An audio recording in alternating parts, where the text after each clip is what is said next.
Assalamualaikum teman-teman, seperti biasa sebelum mulai Mimin mendoakan semoga teman-teman semua selalu dalam keadaan sehat walafiat.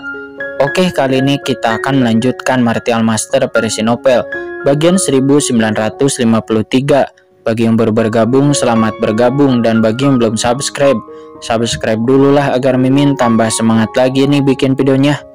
Oke, kalau sudah kita langsung masuk ke isi ceritanya.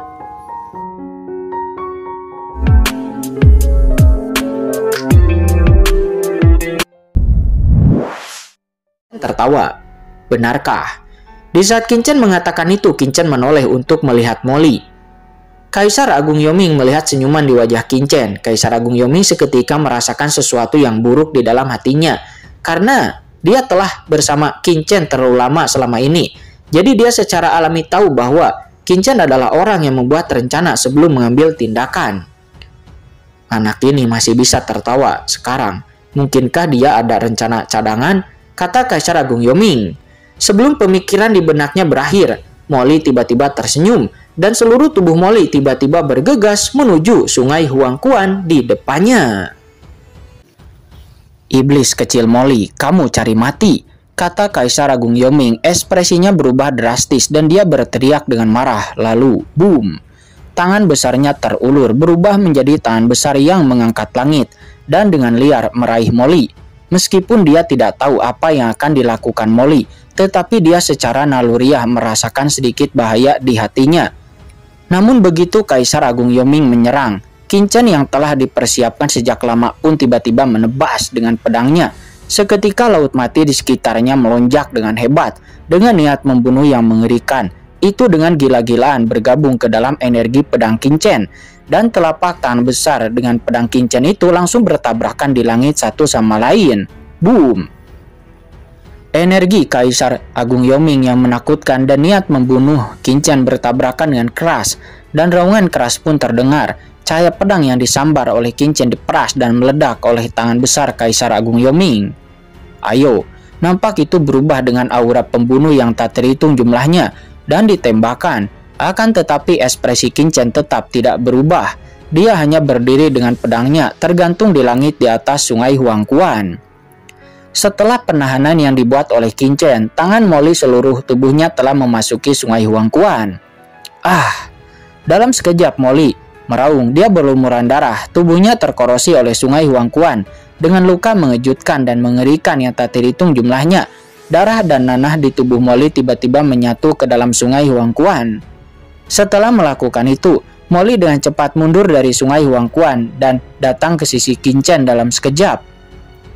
Mendesis, terdengar desahan di udara pada saat ini. Seluruh tubuh Molly sangat menyedihkan, hampir tidak ada tempat yang utuh dan ada luka yang terkorosi di mana-mana. Itu mengejutkan, dia seperti pria berdarah. Terlebih lagi, kekuatan sungai Huangquan masih merembes ke dalam tubuhnya. Itu benar-benar merusak tubuhnya.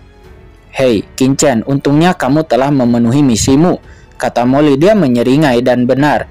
Dia tertawa yang membuat bulu kuduk semua orang berdiri. Berhenti berbicara omong kosong, kata Qingchen. Dia mengerutkan kening dan menekankan tangan kanannya langsung ke tubuh Molly.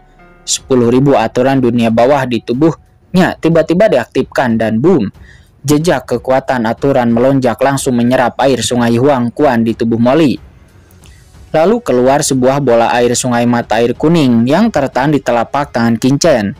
Air sungai mata air kuning itulah yang terus-menerus merusak tubuh Molly, dan dengan mudah itu dimurnikan lalu dikendalikan oleh Qingchen. Pemandangan seperti itu menyebabkan wajah Kaisar Agung Yoming di kejauhan berubah. Anak Qingchen itu telah menguasai aturan asli sungai Huangquanku begitu cepat. Sialan, sungguh mesum, kata Kaisar Agung Yoming. Kulit kepala Kaisar Yoming menjadi mati rasa. Di saat melihatnya, Anda harus tahu bahwa dia membutuhkan waktu bertahun-tahun untuk bisa menguasai sungai Huangquan ini.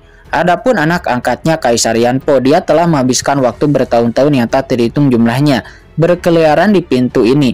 Tapi, sudah berapa lama Qingchen berada di sini? Namun, Qingchen sebenarnya dapat memadatkan kekuatan sungai mata air kuning. Untungnya sebelumnya dia berhenti segera Beraktingnya dihentikan dan langsung memanggil klonnya untuk menekan jiwa. Jika anak Qinchen ini terus memahami Sungai Huangquan-nya, dia mungkin tidak akan langsung bisa dimurnikan oleh Kaisar Agung Yoming. Sebelumnya dia sebenarnya ingin berpura-pura sebentar lagi, akan tetapi metode yang ditunjukkan Qinchen di Sungai Huangquan miliknya begitu menakutkan, sehingga dia segera melepaskan penyamarannya. Melihat ke belakang sekarang, ada baiknya aku mengambil keputusan itu. Merasakan tatapan Kaisar Agung Yoming, Qinchen dan Molly segera menyeringai padanya. "Oh, sial," kata Kaisar Agung Yoming. Dia terkejut dan buru-buru melihat ke tempat di mana Molly menyerbu. Setelah melihat ini, wajahnya tiba-tiba menjadi gelap. Saya melihat di depannya di mana iblis Molly menerobos sebelumnya. Setelah terkorosi oleh air Sungai Huangquan, jejak esensi darah dan asal-usul tidak berubah menjadi kekuatan aturan, dan itu larut tetapi diubah menjadi kekuatan hitam yang aneh. Itu sebenarnya adalah di dunia bawah ini ada sungai yang menyebar. Dalam sekejap mata itu sepenuhnya terintegrasi ke dalam Sungai Huangquan dan menyebarkan kekuatan jurang pada sungai tersebut. Kaisar Agung Yoming menatap Molly dengan ekspresi marah. "Anak nakal, kamu benar-benar menggunakan kekuatan jurang untuk mencemari Sungai Huangquanku," kata Kaisar Agung Yoming. Dia menjadi sangat marah hingga dia dipenuhi dengan amarah. Dia bahkan gemetar. Dia berharap bisa memotong Molly sampai berkeping-keping di tempat. Kekuatan jurang merupakan salah satu kekuatan yang paling menakutkan di alam semesta ini. Kekuatan jurang dapat mencemari segalanya. Bahkan kekuatan sungai mata air kuning pun tidak dapat merusaknya. Kamu sangat kejam. Kamu benar-benar membiarkan iblis Molly ini menggunakan kekuatan jurang untuk merusak Sungai Huangquanku, kata Kaisar Agung Yoming. Dia berkata dengan marah. Wajahnya sama jeleknya dengan orang tua yang kehilangan anaknya. Inilah kekuatan jurang yang tidak bisa dihilangkan sama sekali. Apa yang dilakukan Molly sama saja dengan meracuni air Sungai Huangquan-nya.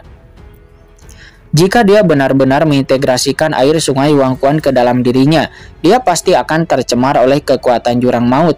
Meski belum tentu ia akan jatuh karena kultivasinya, namun kekuatan jurang pasti akan seperti belatung tarsal, selalu mengintai di dalam tubuhnya itu, dan itu akan menjadi bom waktu. Namun jika dia tidak menyatu dengan air Sungai Huangquan, maka kekuatannya tidak akan pulih sama sekali. Dan setelah Kaisar Wu Yue dari 5 gunung suci datang untuk membunuhnya, maka dia juga akan berada dalam bahaya. Tindakan Qinchen ini tiba-tiba menempatkan dirinya dalam dilema yang sangat kejam. Aku mengerti, sebelum mengambil tindakan di dunia kacau, kamu meminta Molly ini untuk menunda waktu. Akibatnya Molly ini tidak pernah mengambil tindakan. Namun setelah dia keluar, dia sekarang memikirkannya. Kaisar Yoming sangat marah ketika memikirkannya. Dia hampir muntah darah. Baru setelah itu dia memahami arti sebenarnya dari apa yang dikatakan Qinchen kepada Molly sebelumnya. Ya, pintar, kata Qinchen berkata sambil tersenyum. Sepertinya kepala Yomingmu itu tidak sebodoh seperti sebelumnya. Sementara saat ini Dewi Taiyin dan yang lainnya saat ini benar-benar tercengang. Anak Qinchen, apa yang akan kamu lakukan? Apakah kamu tidak takut bahwa Kaisar ini akan menyebarkan berita tentangmu? Kata Kaisar Yoming. Dia berteriak dengan marah. Selama aku menyebarkan berita tentang kamu dan permaisuri Ming Yue, maka Kaisar Wu Yue dari 5 gunung suci dan yang lainnya dan juga orang-orang lainnya pasti akan pergi ke laut bencana abadi. Dan saat itu sebelum pacarmu bisa menerobos, aku khawatir. Sebelum Kaisar Yoming selesai berbicara, mata Qinchen langsung berangsur-angsur menjadi dingin. Dia menus dingin, dengan sedikitnya rasa dingin. Itu perlahan terpancar dari Qinchen langsung membekukan segalanya. Yoming, tahukah kamu apa yang kamu bicarakan? Kata Qinchen dengan dingin.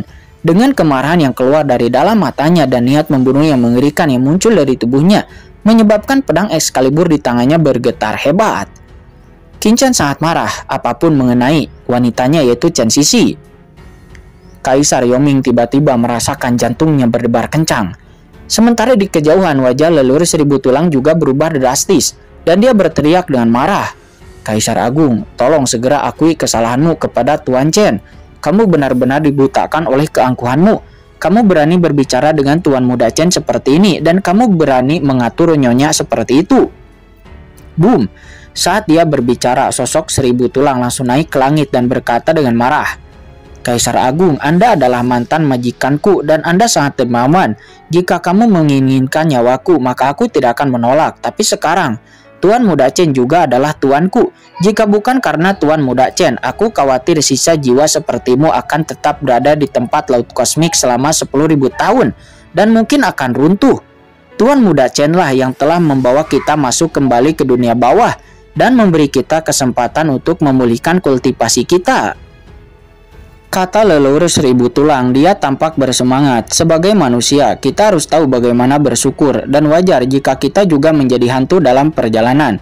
Tuan Muda Chen telah memberkati kita terlalu banyak kesempatan. Bagaimana Anda bisa berbuat seperti ini kepada Tuan Muda Chen? Jika bukan karena Tuan Muda Chen, kita tidak akan bisa bertahan sampai hari ini," kata leluhur 1000 tulang. Suara leluhur 1000 tulang bergemuruh seperti guntur, bergema di telinga Kaisar Agung Yoming seperti lonceng dan genderang malam yang memekakan telinga. Kaisar Agung Yoming terkejut ketika mendengar dua nama ini, dan dia memandang ke arah Qin Chen, dan secara bertahap wajahnya tidak sulit diatur lagi. Akan tetapi dia menunjukkan sedikit kepanikan. Dia tahu bahwa leluhur 1000 tulang sedang mencoba membangunkannya. Dia tidak sendirian karena di belakang Qin Chen ada banyak ahli top. Alasan mengapa dia mengikutinya memang ada keinginan untuk memanfaatkannya di awal. Namun, kejadian demi kejadian, dan setelah mengetahui latar belakang Qin Chen, dia masih merasakan sedikit ketulusan. Masih ada orang itu di belakangnya, dan memikirkan orang itu di belakang Qin Chen. Kaisar Agung Yoming menjadi bersemangat dan dia tiba-tiba berkeringat di dahinya, dan wajahnya pun juga menjadi pucat. "Leluhur 1000 tulang, benar, aku benar-benar tertipu oleh hanya sedikit keangkuhan." Setelah Kaisar Agung Yoming mendapatkan kembali kekuatannya, dia benar-benar pamer di depan Nak Qin Chen. Memikirkan hal ini, Kaisar Agung Yoming terkejut dan dia buru-buru mendatangi Qin Chen lalu berkata dengan tergesa-gesa, "Nak Qin Chen, tidak, Tuan Muda Chen. Aku mengerti, aku menginginkannya lebih awal dan aku terlalu bersemangat dan pikiranku dibingungkan sejenak. Jadi aku berkata sesuatu yang tidak seharusnya, dan tolong Tuan Muda Chen untuk jangan menganggapnya serius," kata Kaisar Agung Yoming. Dia berkata dengan gugup, "Kamu dan aku telah bekerja sama begitu lama dan menjadi begitu dekat, sehingga kita seperti saudara. Belum lagi, aku juga belum memulihkan kekuatan penuhku. Aku bahkan belum bisa memulihkan kekuatan puncakku. Aku tidak akan pernah mengkhianatimu. Tidak peduli apa, aku Kaisar Agung Yoming masih merupakan salah satu dari 4 Kaisar Agung. Bagaimana aku bisa melakukan hal-hal yang tidak tahu terima kasih seperti itu?" kata Kaisar Agung Yoming. Berbicara tentang ini, Kaisar Agung Yoming menggertakkan giginya, menampar wajahnya sendiri berkali-kali, dan lalu berkata dengan tangan yang ditangkupkan memberi hormat kepada Qin Chen, "Sebelumnya mohon maafkan aku." Setelah mengatakan itu, Kaisar Yoming menakupkan tangannya dan menepuk pinggangnya. Jantungnya berdebar kencang karena cemas. Dia tidak lagi sombong seperti sebelumnya, tetapi sekarang dia seperti orang berdosa yang menunggu untuk diadili. Sementara orang lainnya di kejauhan, mereka semua terkejut dan menatap Kaisar Agung Yoming sebelum kemudian memandang Qin Chen di depan semua orang. Di Gunung Huangquan, memandang Qin Chen dan Kaisar Agung Yoming, mereka semua merasa ngeri di dalam hati mereka. Siapa anak yang terlihat sangat muda ini? Bahkan seorang Kaisar Agung Yoming pun begitu ketakutan dan sangat hormat kepada anak ini. Leluhur 1000 tulang buru-buru mendatangi Qin Chen. "Tuan Chen, Kaisar Agung Yoming hanya bingung untuk sesaat. Aku yakin dia tidak akan pernah berani mengkhianatimu. Jadi Tuan Muda Chen, tolong beri dia kesempatan untuk menebus kesalahannya," kata leluhur 1000 tulang. Dia berkata dengan cemas. Sementara Qin Chen menatap dingin ke arah Kaisar Agung Yoming di depannya dan dia menus dingin. "Yoming, kamu benar-benar memiliki bawahan yang baik," kata Qin Chen. "Ya," kata Kaisar Agung Yoming. Dia mengangguk dengan tergesa-gesa dengan rasa takut yang masih ada. Memang leluhur 1000 tulang yang membangunkannya sebelumnya. Dengan kata-kata dingin tanpa omong kosong lebih lanjut, "Kaisar, Uyue dari 5 Gunung Suci seharusnya telah menerima berita tentang kepulangannya dan pemulihannya. Sekarang apa yang akan terjadi selanjutnya? Tidak akan bisa dihindari. Ada beberapa tindakan yang harus kamu lakukan. Itu adalah menarik perhatian seluruh dunia dan menyeret mereka ke dunia bawahmu ini. Apakah itu mungkin bagimu untuk melakukannya?" kata Qin Chen. Menyeret semua orang ke Gunung Huangquanku, kata Kaisar Yoming. Dia terkejut. Kamu ingin mengulur waktu? Dia melihat mata dingin Qin Chen dan buru-buru berkata, ya, tentu saja. Kita bisa melakukannya, kata Kaisar Agung Yoming. Bagus sekali. Selanjutnya aku akan meninggalkan tempat ini. Dan kamu serta 10.000 tulang akan tinggal di sini dan duduk di sini. Adapun apa yang ingin kamu lakukan terserah padamu. Dan kamu juga bisa mengkhianatiku. Tetapi ingat, aku hanya memberimu satu kesempatan untuk menyerah. Dan sekarang adalah satu-satunya kesempatanmu. Molly, ayo pergi, kata Qin Chen. Setelah mengatakan ini, Qin Chen mengangkat tangannya, mengumpulkan sungai Huangquan selebar 100 kaki dan membawa Molly juga yang lainnya pergi dari sana. Nah, Qin Chen, kekuatan jurang di sungai Huangquan ini, kata Kaisar Yoming. Dia berkata dengan tergesa-gesa, kamu bisa menyerapnya, jangan khawatir, kekuatan jurang yang begitu kecil tidak akan bisa meracunimu. Itu hanya akan mengintai di kedalaman sungai mata air kuning dan tidak akan memperingatkan siapapun. Tentu saja jika kamu mengkhianatiku, maka jangan salahkan aku. Oke, sama-sama, kata Qin Chen dengan dingin. Ini adalah sarana baginya untuk memeriksa dan menyeimbangkan Kaisar Agung Yoming, dan tentu saja tidak akan mudah untuk dihilangkan. Saya mengerti, kata Kaisar Agung Yoming. Dia mengangguk dengan tergesa-gesa dan menghela napas di dalam hatinya. Dia tahu tampaknya Qin Chen masih belum sepenuhnya percaya pada dirinya. Memikirkan hal ini, Kaisar Agung Yoming berharap dia bisa menamparnya lagi berkali-kali. 1000 tulang, kamu bisa tinggal di sini dan bantu Kaisar Agung Yoming, kata Qin Chen melirik leluhur 1000 tulang dan berkata dengan tenang. Sebelum kemudian dia menghilang. Jangan khawatir Tuan Muda Chen, serahkan tempat ini kepada bawahan, kata leluhur 1000 tulang dengan sungguh-sungguh. Qin Chen mengangguk, mengangkat tangannya, dan dengan percikan air laut mati yang tak terhitung jumlahnya, itu diserap ke dalam tubuhnya dalam sekejap, dan saat berikutnya sosok Qin Chen bergoyang dan dia tiba-tiba menghilang dari sini bersama Molly dan yang lainnya.